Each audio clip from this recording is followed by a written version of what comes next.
Qu'ils soient petits ou grands, qu'ils transportent du liquide, du solide, des boîtes ou des véhicules, tous les bateaux qui passent par le port du Havre déclarent leur cargaison à la douane. Je vous fais ouvrir un carton, s'il vous plaît.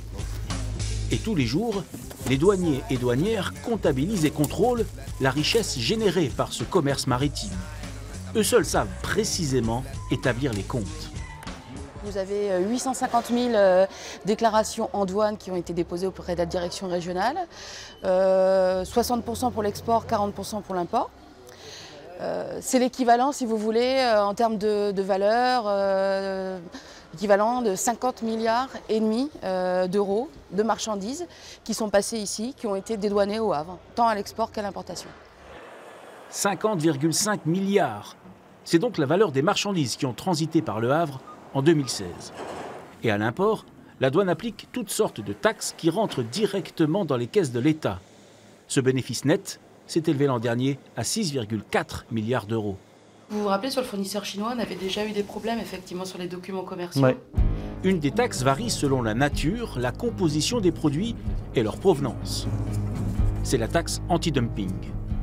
Les douaniers scrutent les déclarations pour voir s'il n'y a pas de fraude.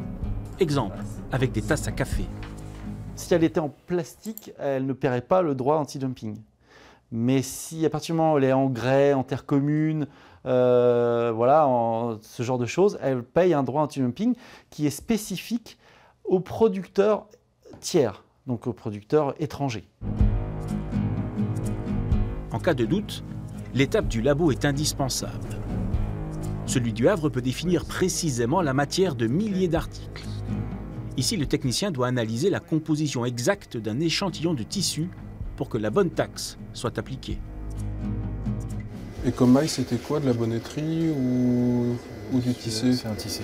C'est un tissé. En général, c'est quand le douanier va avoir un doute qui va nous envoyer pour avoir la confirmation, parce que lui, forcément, à l'œil nu, il ne peut pas déterminer le type de fibre.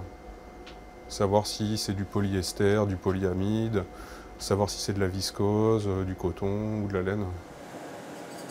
Les hydrocarbures passent aussi dans les éprouvettes.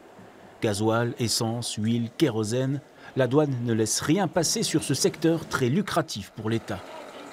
Malgré une baisse régulière et inéluctable de ce trafic depuis quelques années, le pétrole reste encore la première richesse du port du Havre.